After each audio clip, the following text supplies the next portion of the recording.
So hello everyone and welcome back to my YouTube channel Being Pharmacist and welcome to another video of Pharma Knowledge. And आज के इस video में हम लोग बात करेंगे how to crack the Army Pharmacist और सिपाही फार्मासिस्ट एग्जामिनेशन 2025. ठीक है, सो आज का हमारा वीडियो का मेन एम है टू डिस्कस कि कैसे हम लोग किस स्ट्रैटेजी एंड किस प्लानिंग से जो सिपाही फार्मासिस्ट एग्जाम होता है या फिर सिपाही फार्मा का एग्जाम होता है, कंबाइंड टेस्ट होता है, जो उस टेस्ट को क्रैक करेंगे. ठीक है, क्या स्ट्रैटेजी एंड क्या क्या टिप्स आपको फॉलो करना है, बिकॉज आपके पास ज्यादा टाइम नहीं है. It's not like the railway pharmacist that you have 1 year, right. ये हर साल होते हैं रिक्रूटमेंट. सो एंड इसका जो एज लिमिट है वो भी बहुत कम है. हो सकता है आज इस साल आप एलिजिबल हो लेकिन अगले साल आप एलिजिबल ना हो, राइट. तो आपके पास ज्यादा टाइम नहीं है एंड ज्यादा अटेम्प्ट भी नहीं है. सो अगर आपको एक्चुअली में जाना है, you want to join Indian army, you want to join army as a pharmacist, then आपको इसी अटेम्प्ट में क्वालिफाई करना है. That should be your main goal. And also make your mind that कि मुझे ज्वाइन करना है इंडियन आर्मी. अगर आपका मोटिव नहीं है, just you are trying like other exams, then कोई इसका मतलब नहीं बनता है. बिकॉज ऑल अदर एग्जाम्स एक साइड पे और इंडियन आर्मी और नेवी और एयरफोर्स इन डिफेंस सेक्टर्स को ज्वाइन करना एक अलग साइड पे है. बिकॉज यहाँ पे सिर्फ एक एग्जाम को आप क्रैक करोगे और आपका हो जाएगा, ऐसा नहीं है. जस्ट लाइक द आरआरबी और एम्स एग्जाम, यहाँ पे आपको स्किल टेस्ट देना होगा, प्रैक्टिकल बेस्ड टेस्ट, जहाँ पे आपका प्रैक्टिकल स्किल्स को जज किया जाएगा. उसके बाद आपको रैली में पार्टिसिपेट करना है. रैली में बहुत कुछ होगा, तो सभी में आपको क्वालिफाई करना है with proper standard, with proper score. उसके साथ साथ उसके बाद आपका होगा मेडिकल टेस्ट. मेडिकल टेस्ट में आपको परफॉर्म मतलब आपका सब कुछ ठीक होना होगा, मेडिकली फिट, आपका सर्टिफिकेट पहले बनाना है. उसके बाद वहां पे भी आपको मेडिकल फिट सर्टिफाई होना होगा. ठीक है, कोई भी इशू होगा तो आपको डिस्क्वालीफाई कर देंगे वो लोग. उसके बाद भी वहां पे डॉक्यूमेंट वेरिफिकेशन होगा. उसके बाद भी बहुत कुछ होता है. So it's a huge long process. और उसी लॉन्ग प्रोसेस का सबसे पहला स्टेप है ये एग्जाम. सो मैं सबसे पहले आपको पहला टिप दे रहा हूं कि not only focus on exam. If you want to join truly Indian army, then don't only focus on the exam. आपको सभी में फोकस करना है. This is not only exam based recruitment, right. और ये पूरे 1 साल तक चलेगा. ऐसा नहीं कि इट्स अ शॉर्ट टाइम, अभी एग्जाम हो जाएगा और आप लोग ज्वाइन कर जाओगे इंडियन आर्मी उसके बाद ही, ऐसा नहीं है. सब कुछ ठीक होगा तभी स्टूडेंट्स को वहां पे रिक्रूट करेंगे. And the life is going to be tough.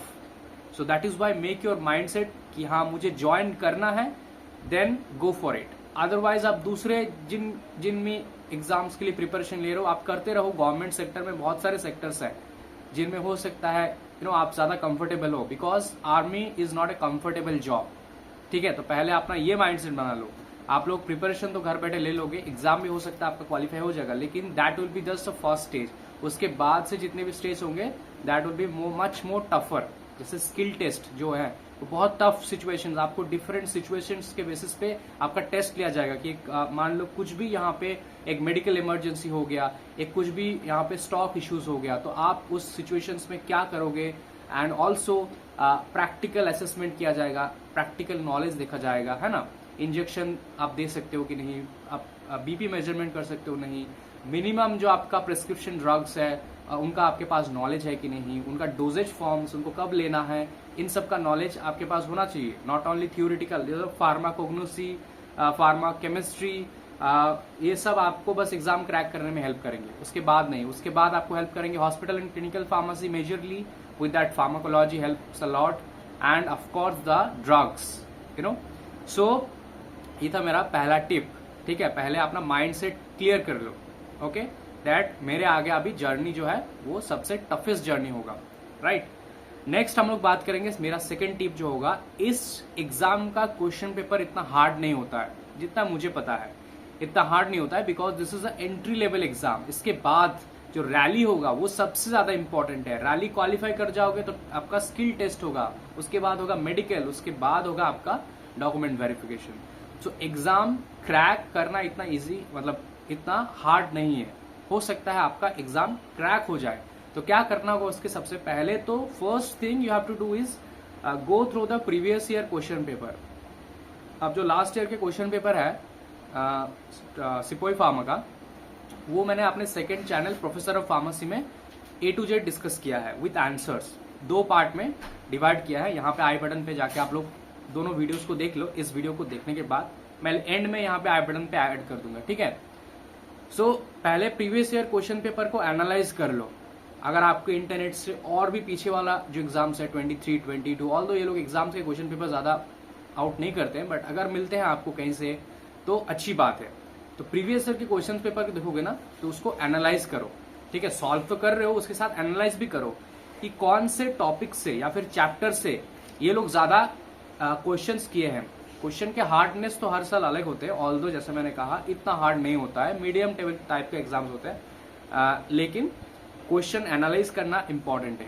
कहाँ से क्वेश्चन ज्यादा किए हैं, कौन से पार्ट से, कौन से चैप्टर से, कौन से सब्जेक्ट से कितना क्वेश्चन ज्यादा किया गया है। जैसे आपको मेजरली आपको फार्माकोलॉजी में फोकस करना है, फार्मास्यूटिक्स में फोकस करना है, डोजेज फॉर्म्स में, classification with examples, adverse effect, pharmacognosy में फोकस करना है, केमिस्ट्री थोड़ा थोड़ा आपको प्रिपेयर करना है, hospital and clinical pharmacy, jurisprudence, उसके साथ आपका जनरल वाला पार्ट, जैसे जनरल नॉलेज एक है आपका, इंग्लिश का नॉलेज चाहिए, वहां पे इंग्लिश का पेपर होगा यहाँ पे। तो जनरल नॉलेज में army related questions, recent laws, bills, constitution, history, geography, सभी से क्वेश्चंस आ सकते हैं।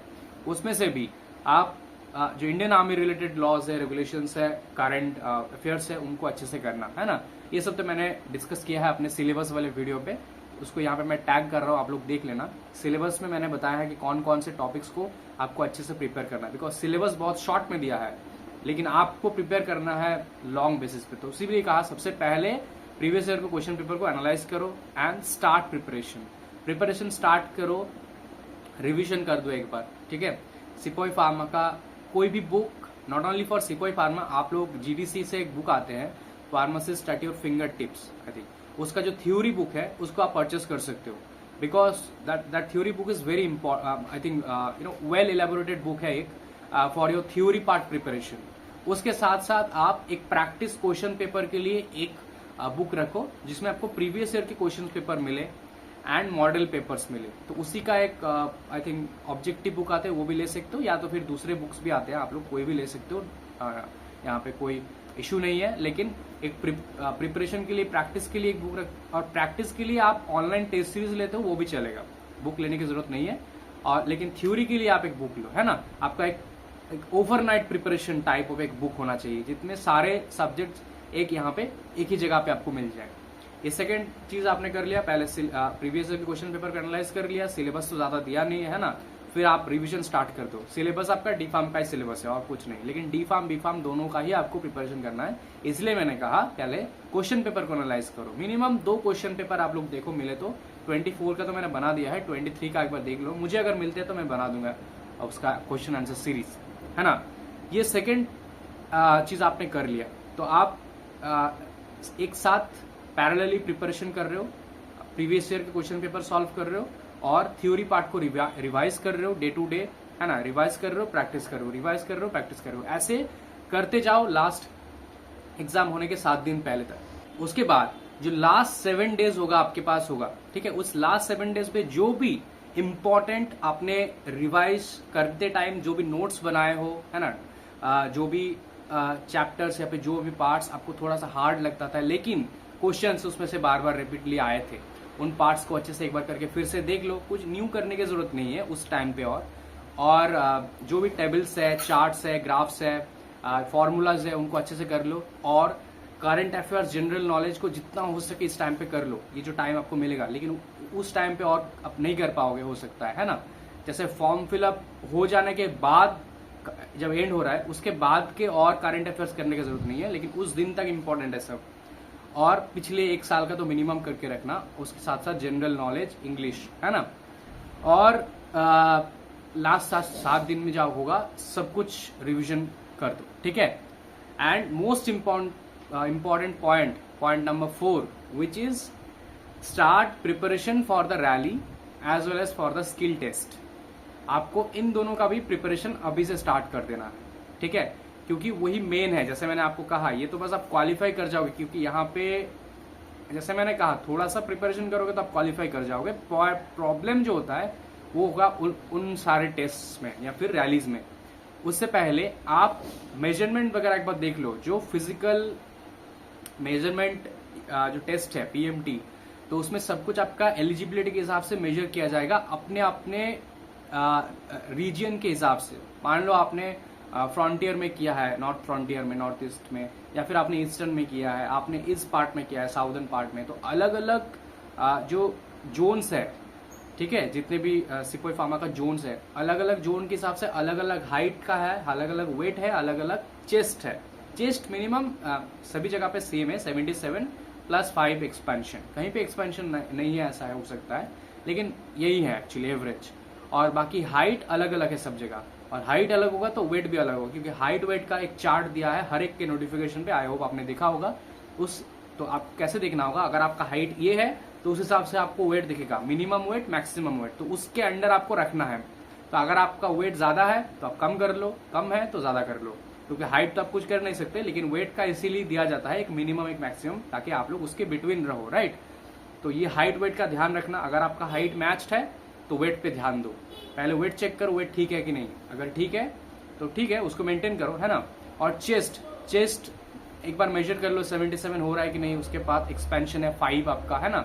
उसके बाद long jump, high jump, race, 1 mile race in I think some seconds. Rally के बारे में हम लोग एक वीडियो बनाएंगे, आप कमेंट करना तो मैं बना दूंगा जल्दी ही, एक रैली के लिए वीडियो। और उसमें भी मैं ट्रेड टेस्ट, जो स्किल टेस्ट होगा, उसके बारे में बता दूंगा, ठीक है। एक वीडियो वहाँ पे इंपॉर्टेंट है, आई नो, लेकिन मुझे थोड़ा इन्फॉर्मेशन कलेक्ट करना है, एक्चुअल इन्फॉर्मेशन, थियोरिटिकल नहीं, राइट।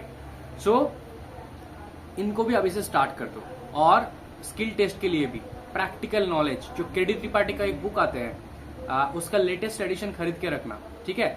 ड्रग क्लासिफिकेशन के लिए एक बुक आते हैं, उसमें आपको हर एक ड्रग उसके क्लासिफिकेशन और ब्रांड नेम के साथ मिल जाएगा। या फिर अगर आप ड्रग टुडे मैगजीन को फॉलो करते हो तो उसमें आपको सारे ब्रांड्स मिल जाते हैं। ऑल्दो ब्रांड्स इतना इंपॉर्टेंट नहीं है, ज्वाइनिंग के बाद इंपॉर्टेंट होता है, बट स्टिल आप लोग केडीटी का वो बुक लेके रख सकते हो।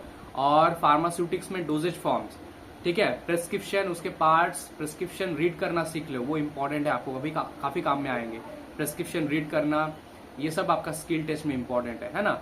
फिर मेडिकल इमरजेंसी में क्या किया जाता है, फर्स्ट एड कैसे दिया जाता है, injections, different injections and their angles, फिर चाइल्ड डोजेज, पेरेंटरल डोजेज, फिर लाइक जो डोजेज होते हैं पेरेंटरल, उनको रखने के लिए कंडीशंस क्या क्या होते हैं, या फिर ड्राइंग कंडीशन, सभी जो भी प्रैक्टिकल बेस्ड क्वेश्चंस है वो वहां पे पूछे जाएंगे। सिचुएशंस दिए जाएंगे आपको, आर्मी में रहने के लिए, फिट होने के लिए जो सिचुएशंस है वो आपको वहां पे दिए जाएंगे, ठीक है।